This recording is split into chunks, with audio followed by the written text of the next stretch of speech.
YS Jaganmohan Reddy ముఖ్యమంత్రిగా తను చేసినటువంటి పనులకు సంబంధించి చెప్పుకోలేకపోవడం వల్ల జరిగినటువంటి నష్టం అందరికీ తెలుసు. 2024 ఎన్నికలే. ఓకే, దాంట్లో 11 సీట్లు ప్రతిపక్ష హోదా రాలేదని ప్రతిరోజు జగన్మోహన్ రెడ్డిని విమర్శించినటువంటి వాళ్ళే. అయితే ఈరోజు ఏదైతే రేవంత్ రెడ్డి గారు అసెంబ్లీ సాక్షిగా రాయలసీమ ప్రాంతానికి చంద్రబాబు నాయుడు గారు చేసినటువంటి ద్రోహం, ఆ ద్రోహానికి సంబంధించి రేవంత్ రెడ్డి మాట్లాడినా కూడా ఇటువైపు నుంచి చంద్రబాబు నాయుడు గారు స్పందించకపోవడం, టీడీపీ పార్టీ నేతలు కూడా మాట్లాడకపోవడం, ఇదంతా చూస్తున్నప్పుడు ఏమనిపిస్తుంది, నిజంగానే రాయలసీమ ప్రాంతాలకు ద్రోహం చేశారనేది ఒక క్లారిటీ వచ్చింది. విచిత్రం ఏమిటంటే వాటికి మాత్రం స్పందించడం లేదు. కానీ జగన్మోహన్ రెడ్డి రాయలసీమ ప్రాజెక్టు ఎక్కడ కట్టాడు, అసలు నిర్మాణం ఎక్కడ ఉంది, విధ్వంసకారుడు ప్రాజెక్టులు కడతాడా అని చెప్పి వాళ్ళకు అలవాటైనటువంటి పద్ధతిలోనే మాట్లాడేటువంటి ప్రయత్నం చేశారు. సో ఇప్పుడు వైఎస్ఆర్ కాంగ్రెస్ పార్టీ శ్రేణులు, ముఖ్యంగా రాయలసీమ ప్రాంతానికి చెందినటువంటి వాళ్ళు తమ ప్రాంతానికి అన్యాయం జరుగుతుంది కాబట్టి ఖచ్చితంగా ప్రశ్నించాల్సినటువంటి అవసరం ఉంది. వాళ్ళ పార్టీ అధికారంలో ఉన్నప్పుడు వాళ్ళ లీడర్ చేసినటువంటి, ముఖ్యమంత్రిగా చేసినటువంటి పనులు కూడా చూపించాల్సినటువంటి అవసరం ఉంది. ఎందుకంటే ప్రజలకు వాస్తవాలు తెలియాలి. ఇప్పుడు ప్రజలకు వాస్తవాలు తెలియాలంటే అక్కడికి వెళ్ళి ఏం జరిగింది, అసలు నిర్మాణం జరిగిందా, అసలు ప్రారంభమైందా లేదా అనేటువంటి వాస్తవ పరిస్థితి ఏంటో చూపిస్తే వాళ్ళకు ఒక క్లారిటీ వస్తుంది. ఎవరు రాయలసీమ ప్రాంతానికి ద్రోహం చేస్తూ ఉన్నారు, ఎవరి స్వార్థ ప్రయోజనాల కోసం రాష్ట్ర ప్రజల ప్రయోజనాలను తాకట్టు పెట్టారనేటువంటిది ఒక క్లారిటీ వస్తుంది. ఈరోజు వైఎస్ఆర్ కాంగ్రెస్ పార్టీ శ్రేణులు మరి ఆ రాయలసీమ లిఫ్ట్ ఇరిగేషన్ పనుల దగ్గరికి వెళ్ళి లైవ్లో వాళ్ళు చూపించినటువంటి ఆ దృశ్యాలు ఎత్తి నేను చూసిన తర్వాత మైండ్ బ్లాక్.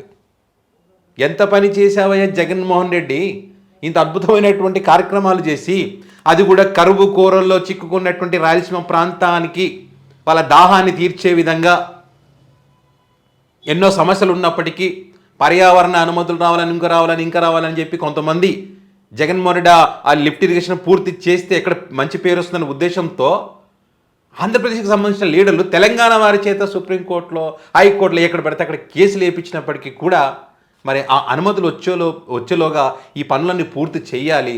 ఎందుకంటే ఇక్కడ తెలంగాణ ప్రాంత వారికి మనం ద్రోహం చేయడం లేదు, మన హక్కులను మనం కాపాడుకుంటున్నాం. వరద నీటిని ఇక్కడ సముద్రం పాలవుతుందో వాటిని ఒడిసి పట్టుకొని ఇప్పుడు ఉన్నటువంటి ఈ రాయలసీమ ప్రాంతం కానీ ప్రకాశం, నెల్లూరు, చెన్నై ఆ ప్రాంతాలకు తాగునీరు, అదేవిధంగా మిగతా ప్రాంతాలకు సాగునీరు అందించేటువంటి ఒక కార్యక్రమం చేస్తూ ఉన్నారు. ఇక్కడ విచిత్రం ఏంటంటే ఇక్కడ 881 అడుగులో పోతిరెడ్డిపాడు హెడ్ రెగ్యులేటర్ అనేది అమర్చబడింది. శ్రీశైలంలో నీటి మట్టం 880 అడుగులకు పైన ఉంటే ఈ పోతిరెడ్డిపాడులోకి వాటర్ వస్తాయి. ఇంకో విచిత్రం ఏంటంటే ఇక్కడ 798 అడుగుల స్థాయిలో నీరున్నప్పుడు ఇక్కడ తెలంగాణలో విద్యుత్ కోసం వాడుకుంటున్నారు. అంటే ఇంకా ఏ రకంగా వస్తాయి?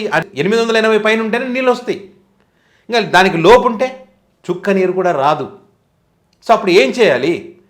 800 అడుగులు ఉన్నప్పుడే 3 టీఎంసీల నీరుని తీసుకోవాలని చెప్పి ఈ పోతిరెడ్డిపాడు దిగువన కాలువ ఉంటుంది, కుడి కాలువ, దానిలోకి నీరు ఎత్తిపోసి తద్వారా ఇక్కడ రాయలసీమ ప్రాంతానికి తాగునీరు, చెన్నై కూడా తాగునీరు, అదేవిధంగా గాలేరు నగర్ కానీ, తెలుగు గంగ కానీ, ఎస్ఆర్బిఎస్ కానీ వీటన్నిటికీ సాగునీరు అందించే విధంగా తద్వారా సుమారుగా 9 లక్షల ఎకరాలు సాగునీరు వచ్చేటువంటి అవకాశం ఉంది. సో ఇదంతా కూడా ఉన్నటువంటి హక్కులను వాడుకొనే చేస్తున్నామని చెప్పి వైఎస్ జగన్మోహన్ రెడ్డి ఆ రోజు పనులు మొదలు పెట్టడం జరిగింది. ఎప్పుడు మొదలు పెట్టారు ఈ పనులు? 2020 మే 5న సుమారుగా 3,850 కోట్ల రూపాయలతో పనులు మొదలు పెట్టడం జరిగింది. ఈ పనులు మొదలుపెట్టిన వాటికి సంబంధించి ఇక్కడ కొన్ని దృశ్యాలు మీకు చూపిస్తా. 100 అడుగుల లోతు, 150 అడుగుల వెడల్పు, 18 కిలోమీటర్ల అప్రోచ్ ఛానల్, 12 సొరంగాలు, 300 మీటర్ల దూరంలో పంప్ హౌస్ నిర్మాణం దాదాపుగా పూర్తి చేశారు. అంటే జగన్మోహన్ రెడ్డి మార్చి 2024న దిగిపోయే నాటికి అప్పటి వరకు 87% పనులు పూర్తయినాయి.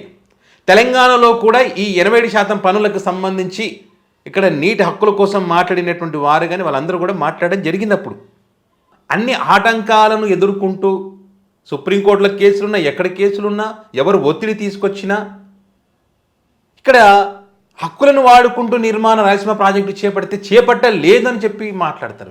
వీళ్ళకి అలవాటైన పద్ధతులు, మెడికల్ కాలేజీలు లేవు అన్నారు కదా, లేవంటూనే ప్రైవేట్ పరం చేస్తామంటారు. జగన్మోహన్ రెడ్డి డైరెక్ట్ పోయి చూపిస్తే తప్ప రాష్ట్ర ప్రజలకు తెలియలేదు. సో ఇప్పుడు అదేవిధంగా వైఎస్ఆర్ కాంగ్రెస్ పార్టీ శ్రేణులు కూడా అక్కడికి వెళ్ళి చూపిస్తే తప్ప తెలియదనే ఉద్దేశంతో ఇప్పుడు డైరెక్ట్ లైవ్లో అక్కడికి వెళ్ళి ఆ దృశ్యాలను చూడండి. ఇది అక్కడ జగన్మోహన్ రెడ్డి కాలువలు తీశాడా లేదా, నిర్మాణం జరిగిందా లేదా జగన్ గారి హయాంలో అనడానికి ఇవన్నీ ఎగ్జాంపుల్. ఓకే, ఇంకా చూపిస్తా చూడండి. ఇదిగో ఇది జగన్మోహన్ రెడ్డి చేపట్టిన నిర్మాణం. ఇది చూడండి. ఇంకా వీడియో దృశ్యాలు కూడా మీకు చూపిస్తా. ఇదిగో వీడియో, ఇది చూడండి. ఇవన్నీ షాకింగ్ దృశ్యాలు. ఎవరైనా కళ్ళు మూసుకోపోయి ఎక్కడ చేశాడని కొంతమంది మాట్లాడుతూ ఉంటారు కదా. ఒకసారి కళ్ళు తెరిచి చూస్తే మరి జగన్మోహన్ రెడ్డి అప్పుడు పనులు చేశాడా లేదా, మరి వాటికి సంబంధించిన దృశ్యాలు ఇక్కడ కనిపిస్తాయి. ఊరికే నోరుందని మాట్లాడేస్తాం. ఛానల్లో ఏసీ ఛానల్లో కూర్చొని, మన ఛానల్స్ ఉంటాయి కదా, అక్కడ ఏసీ ఉంటుంది కదా, అక్కడ కూర్చొని కాఫీ టీలు తాగుతూ ఈజీగా మాట్లాడేయచ్చు. ఇక్కడికి వెళ్ళి చూస్తే తెలుస్తుంది వాస్తవాలు ఏమిటన్నది. ఇక్కడ నిజంగా చేయకపోతే చేయలేదని చెప్పి లైవ్లో వెళ్ళి మీరు చూపించవచ్చు, తప్పేం లేదు. చేశాం కాబట్టి అని చెప్పి వైసీపీ వాళ్ళు వెళ్ళి చూపించిన పరిస్థితి ఈరోజు. ఈ దృశ్యాలన్నీ కూడా చూడండి. ఎన్నైనా చెప్పండి, వైఎస్ఆర్ కాంగ్రెస్ పార్టీ చాలా చాలా తప్పులు ఉన్నాయి. ఇక్కడ కూటమి ఎన్నికల సందర్భంగా చెప్పింది కదా, అనేక రకాల అబద్ధాలు చెప్పింది, ల్యాండ్ టైటిల్ యాక్ట్ అని ఇంకోటని అన్నారు కదా. వాటికన్నా వీళ్ళు చేసిన పనులు చెప్పుకోలేకపోవడం వల్లే ఓడిపోయిందని నా ఉద్దేశం. ఇది చూసిన తర్వాత మెడికల్ కాలేజీలు చూస్తే, రిషికొండ చూస్తే, కొన్ని అద్భుతమైనటువంటి భవనాలు వేరు చోట్ల నిర్మించడాలు చూస్తే, పోర్టులు, ఇవన్నీ చేసి చెప్తేనే కదా తెలిసేది జనాలకు చేసావో లేదు. ఎందుకంటే అటుపక్క చేయలేదు విధ్వంసం, ప్రజావేదిక కూల్చాడు అదే పట్టుకున్నారు. మీరు అది కాదయ్యా మేము ఇంకా అద్భుతాలు చేసామని చూపిస్తేనే కదా తెలిసేది. ఇట్లా అందుకే ప్రజలు ఇప్పుడు అంటున్నారు, ఈ బయటకు వచ్చిన తర్వాత ఎంత పని చేసినావే జగన్, నువ్వు ఏది చెప్పుకోకుండా ఏదో గుడ్డిగా పోయినావు. అక్కడ చెప్పాలి కదా, చెప్తేనే కదా నీ కృషి, నువ్వు చేసిన అభివృద్ధి తెలిసేది, ముఖ్యంగా రాయలసీమ ప్రాంతానికి. సో ఇట్లా ఈ రకంగా వైసీపీ పార్టీ వాళ్ళు వెళ్ళి ఈ దృశ్యాలు చూపించారు. ఇంకా కొన్ని కూడా ఉన్నాయి మీకు, ఎందుకంటే వాళ్ళు ఎక్కడ వెళ్ళారని చెప్పి కొంతమంది ప్రశ్నిస్తారు కూడా. మళ్ళీ అట్లాంటి వాళ్ళు కూడా మనం క్లియర్గా చెప్పాలి కదా. ఇదిగో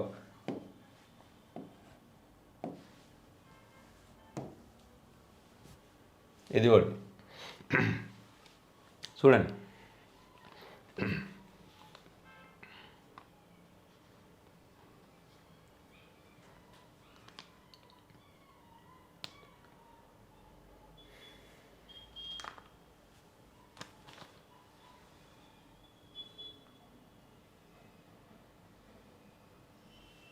రాయలసీమ ప్రాంతంలో ఉన్నటువంటి వైఎస్ఆర్ కాంగ్రెస్ పార్టీ లీడర్లు మొత్తం పోవడం జరిగింది అక్కడికి. రాష్ట్ర ప్రజల దృష్టికి తీసుకొచ్చేటువంటి ప్రయత్నం, తద్వారా చంద్రబాబు నాయుడు గారి మీద ఒత్తిడి తీసుకొచ్చేటువంటి ప్రయత్నం. 87% కంప్లీట్ అయిందంటారు, మిగతాది పూర్తి చేయకుండా మరి పనులు ఆగిపోయినాయంటే రేవంత్ రెడ్డి గారు చెప్పిందని నిజం అవుతుంది కదా అని చెప్పి ప్రజలకు కూడా అర్థమవుతుంది. రాయలసీమ ద్రోహి ఎవరు, రాయలసీమకు మేలు చేస్తున్నది ఎవరు, ఇవన్నీ ఒక క్లారిటీ వస్తాయి. అది చూపిస్తే ఈ పని ఏదో వీళ్ళు ముందే చేయాల్సింది వైసీపీ వాళ్ళు, ఎప్పుడు ఎలక్షన్స్కు ముందు. సో ఇది వాస్తవ పరిస్థితులు. సో చూడాలి. ఏదేమైనా కూడా 2025లో మెడికల్ కాలేజీల ఎపిసోడ్ అనేటువంటిది కూటమికి అతిపెద్ద డ్యామేజు. 2026 మొదట్లోనే మరి రేవంత్ రెడ్డి గట్టిగానే బుక్ చేశారు చంద్రబాబు గారిని. ఇది కూడా అతిపెద్ద డ్యామేజ్. రాయలసీమ లిఫ్ట్ ఇరిగేషన్ అనేది రాయలసీమ ప్రాంతంలో పెద్ద ఎత్తున మరి టీడీపీ పార్టీకి డ్యామేజ్ కలిగించేటువంటి అంశం అని చెప్పడంలో ఎలాంటి సందేహమే లేదు. ఎందుకంటే టీడీపీ పార్టీ నాయకులు, ఇప్పుడు వీళ్ళు వైసీపీ వాళ్ళు చెప్పారు, టీడీపీ పార్టీ నాయకులకు సంబంధించి మేము వైఎస్ జగన్మోహన్ రెడ్డి అడ్డాలో, వైఎస్ జగన్మోహన్ రెడ్డి కంచుకోటలు మా జెండా బాతాం, మేము గెలిచాం, ప్రజలు మా వైపే ఉన్నారని చెప్పి ఏదైతే చెప్పారో, జెండా బాతడం అంటే అది కాదయ్యా. నష్టం జరుగుతున్నప్పుడు మీ నాయకుడైనా ప్రశ్నించాలి. మరి ప్రశ్నించకుండా అందరు సైలెంట్గానే ఉన్నారు. మీడియా కూడా దరిద్రం చూడండి. ఒక్క మీడియా నన్ను రాయలసీమ లిఫ్ట్ ఇరిగేషన్కి సంబంధించి మాట్లాడుతున్నారా? దాని గురించి డిబేట్ మాట్లాడమా? మనకు నోరు రాదు, మాట్లాడం. దానివల్ల నష్టం జరుగుతుంది కదా, బండారం బయటపడుతుంది కదా, అందుకే మాట్లాడు. సో మొత్తానికైతే వైసీపీ పార్టీ అక్కడ సాలిడ్ ఎవిడెన్స్ అయితే చూపించడం జరిగింది. రానున్న రోజుల్లో ఈ అంశం పైన పెద్ద ఎత్తున ప్రజల్లోకి వెళ్ళాలని చెప్పి ధర్నాలు, నిరసనలు, దీక్షలు చేయాలని చెప్పి కూడా గట్టిగా నిర్ణయం తీసుకున్నట్టుగా తెలుస్తూ ఉంది. మరి ఏం జరుగుతుందనేది చూద్దాం. సో మరి దీనికి సంబంధించి మీ అభిప్రాయాన్ని కామెంట్ రూపంలో పెట్టగలరు. Thank you.